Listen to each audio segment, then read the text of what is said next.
How to lose belly fat naturally without exercise.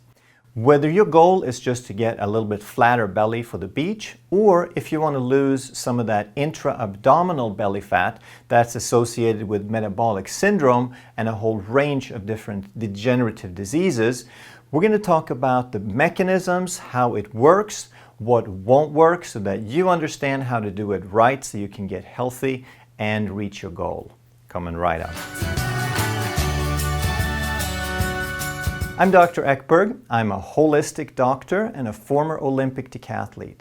And if you want to truly master health by understanding how the body really works, make sure that you subscribe and hit that notification bell so that you don't miss anything. So I wanted to do this video because I saw some other videos that were just so full of nonsense that suggested that, oh, we'll just do these exercises for 7 days and you will have a flat belly. And they showed all these ridiculous before and after pictures.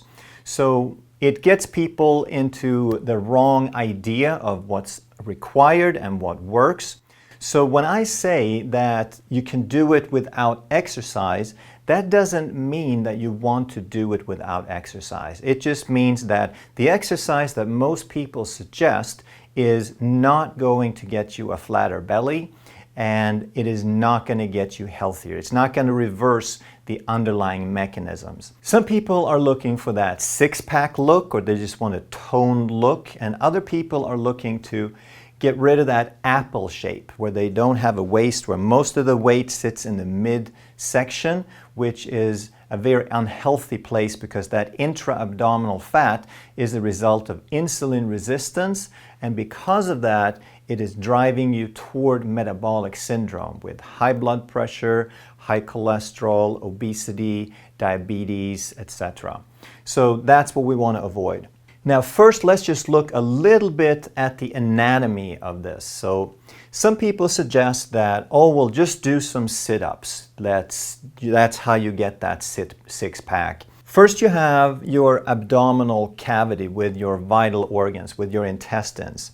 And then you can have the intra-abdominal fat, which is the visceral fat. It's fat intermingled. It's filling out the spaces between the abdominal organs. And it's supposed to be there, but it's not supposed to grow huge.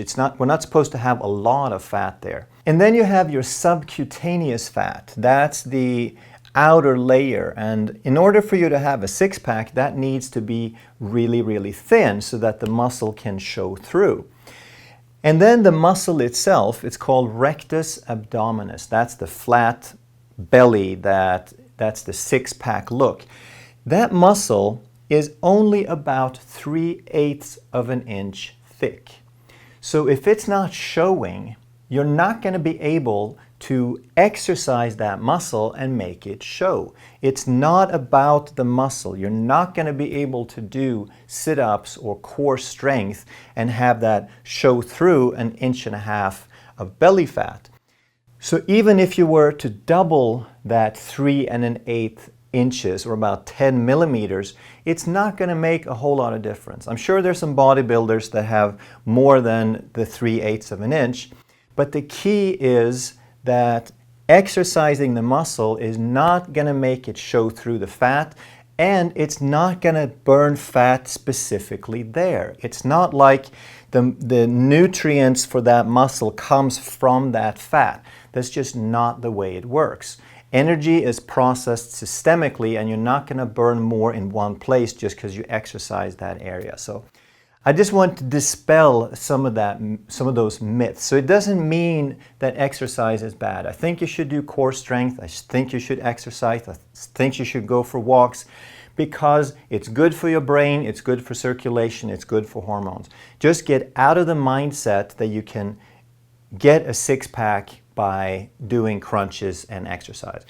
If you are a bodybuilder and you already have very, very low body fat and subcutaneous fat, then obviously getting a little bit more tone in that muscle can make the six-pack show a little more. But for most people, that's not where it's at. So for most people, it's not about crunches. It's about reversing the underlying mechanism of what put that fat there in the first place. I want to bring to your attention something about body shape that's going to make a lot of sense to you. There's something called Cushing's disease or Cushing's syndrome, also known as hypercortisolism. And this is where they have a pathology. It's usually a pituitary tumor. The pituitary is a hormonal gland, and it produces hormones to stimulate a bunch of other glands. And one of the glands they stimulate are the adrenals. So if you have a tumor, then that gland can put out an excessive amount, a pathological amount of adrenal stimulating hormone. So now the adrenals just go to work and they're cranking out cortisol around the clock. And as a result, the body type gets a very particular, very characteristic shape. So these people are going to have a lot of belly fat. The cortisol creates belly fat. And they're going to have a lot of intra-abdominal fat, and they're going to have a lot of subcutaneous fat. But it just starts growing in the midsection. They're also going to have thin legs. The muscles are going to be eaten away from their legs. So they get thin, skinny legs. They're going to have a flat butt. They're going to have stretch marks. They're going to have easy bruising. And also, in addition to the belly, they're going to put fat in one more place. And that's at the top of the back of the upper back, called the buffalo hump. All of these are very characteristic marks of Cushing's disease. But if you think, and if you look around and you think about how many people do I know that kind of sort of looks like this, that they may not have a full-blown Cushing's, but they look a lot like that. And the reason they look a lot like that is that they have a very high level of cortisol, they have a very high level of insulin. So even though it's not a disease, it's not a pathology, they have just, through lifestyle, through stress and sugar, they have driven their body like halfway to Cushing's. And if you think about it, that probably describes a lot of people, like maybe half the population over 50. Here is what's happening. This is why they're going to get that particular body shape. Cortisol is a stress hormone. Whenever you have stress, whenever you put an increased demand on your body, when your body has to defend itself, it's going to produce additional blood sugar. The cortisol is there to increase blood sugar, but it's not for the blood sugar itself, it's to provide additional fuel for the cell.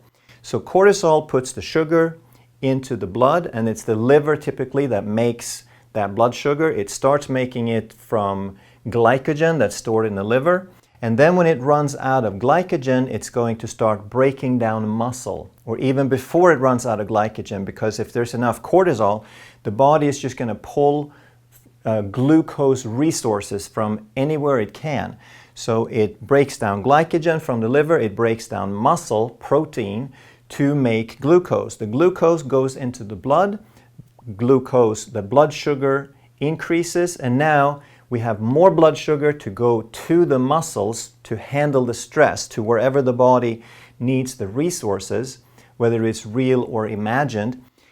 But now we also need insulin to get that sugar out of the bloodstream and into the cell, to deliver it to its target. The other thing that cortisol does is it reduces inflammation.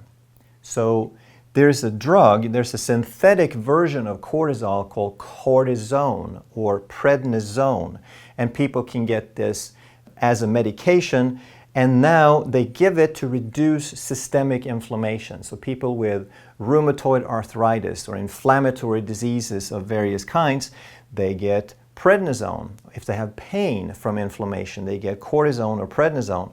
If people have swollen, inflamed joints, they get cortisone injections.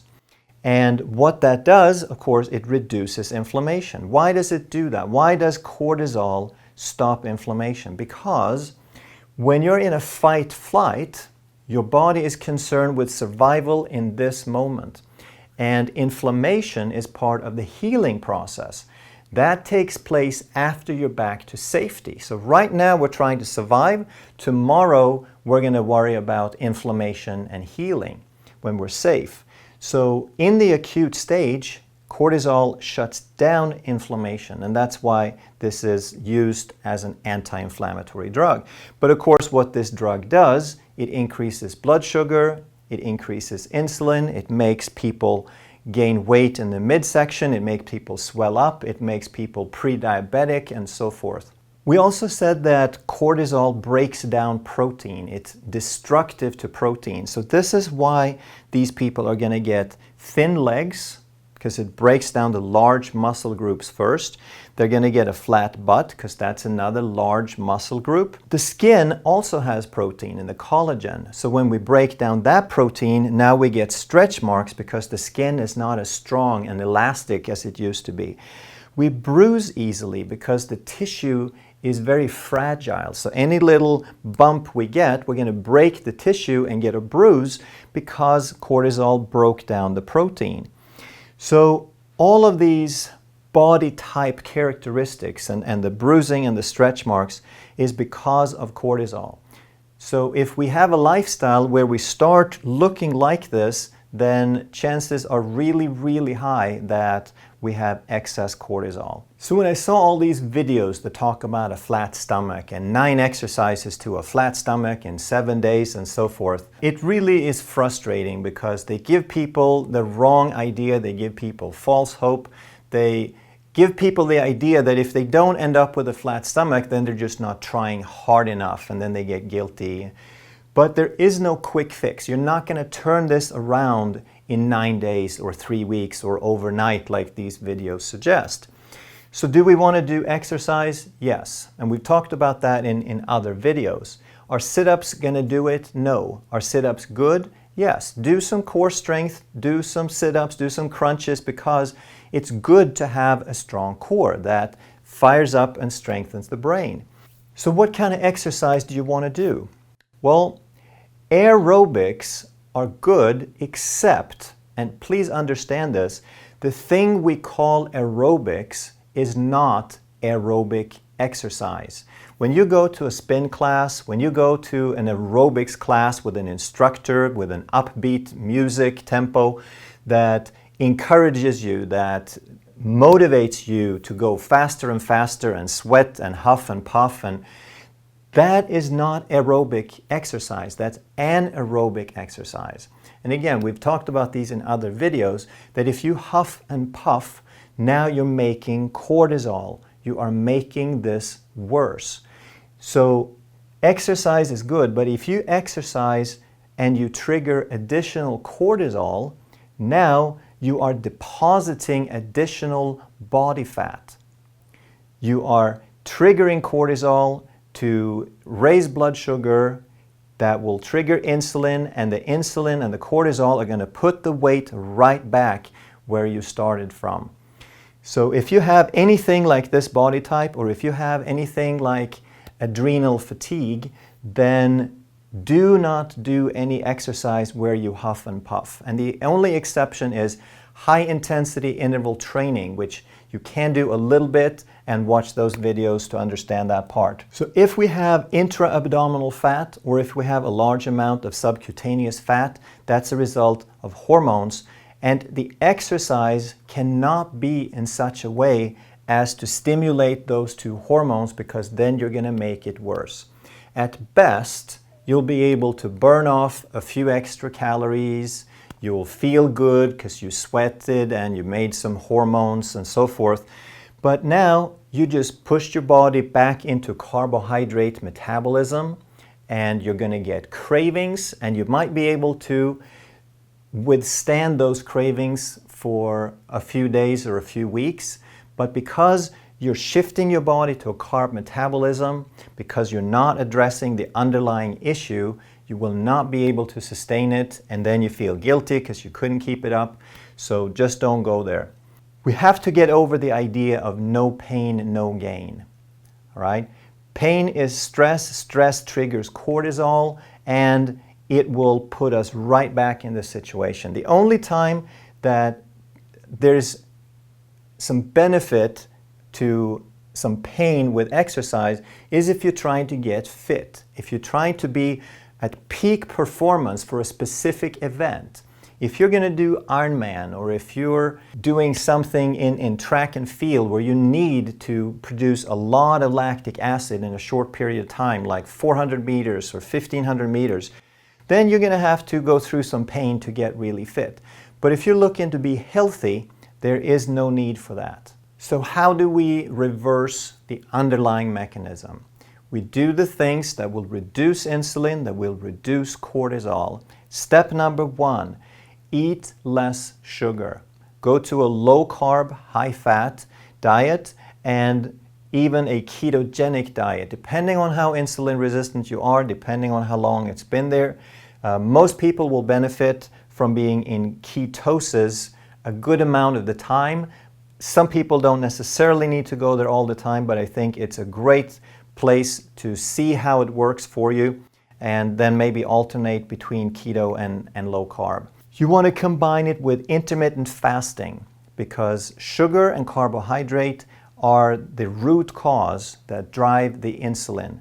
And eating carbohydrates and sugar many times a day will stimulate sugar storage, fat storage, many times a day. So intermittent fasting is where you eat less carb. In fact, you eat 0 carbs when you're fasting, and you're eating fewer meals. So you're stimulating this process fewer times. You're giving it a chance to reverse itself. So these are tools that you can use: low carb, keto, and intermittent fasting. They're increasing power in that order. So low carb is powerful, keto is more powerful, intermittent fasting is most powerful. Then you want to add some low intensity exercise, meaning truly aerobic exercise. When you are not huffing and puffing, if you go for a walk, if you go for an easy bike ride, or if you're rollerblading, if you're not huffing and puffing, you are keeping up. You're breathing slowly. That's aerobic, with air. And when you're aerobic, when you're providing oxygen at a rate that you can metabolize fuel, your body burns primarily fat. Especially if you're fat adapted, then the vast majority of fuel is going to come from fat, and that's what you want. You want to lose the belly fat.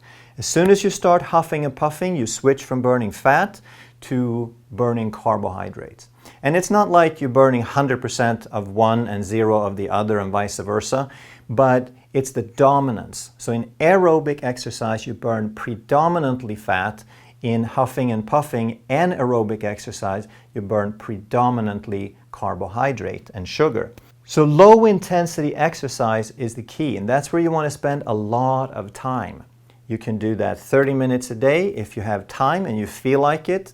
Then you can do it 60 or 90 or 120 minutes a day. It is not fatiguing, it's not exhausting, because you're operating within your threshold, within your capacity for aerobic training. So you have infinite fuel, you have all the oxygen in the world, and you have all the fat on your body to provide fuel for that. You're not going to run out of fuel. Then you want to add a little bit of HIIT, high intensity interval training. And here we're talking very, very high intensity. So there's a little bit of pain maybe, but you're doing it for such a short time, it's just fun to push yourself a little bit.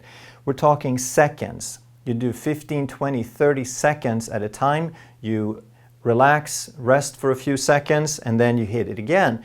And you only do that 4 or 5 times to get your heart rate up to close to your maximum, and then you're done. The whole workout is like 5 minutes. And what that does, it does produce cortisol, but it does it for such a short period of time that it doesn't affect your overall situation. And the benefits is that you increase your growth hormone by 300 to 400%, and growth hormone is muscle sparing and it is fat burning. All right, so if you can make 3 to 4 times more growth hormone, then you're going to accomplish both of those goals. You cannot do the opposite of what the cortisol does. So yes, you're going to produce cortisol during the HIIT, but the cortisol is for a few minutes. The growth hormone lasts for days. And the other thing that's going to produce a lot of growth hormone is fasting. So doing these two together is going to put you in the best place possible for growth hormone. Number 5, cortisol is produced in response to stress.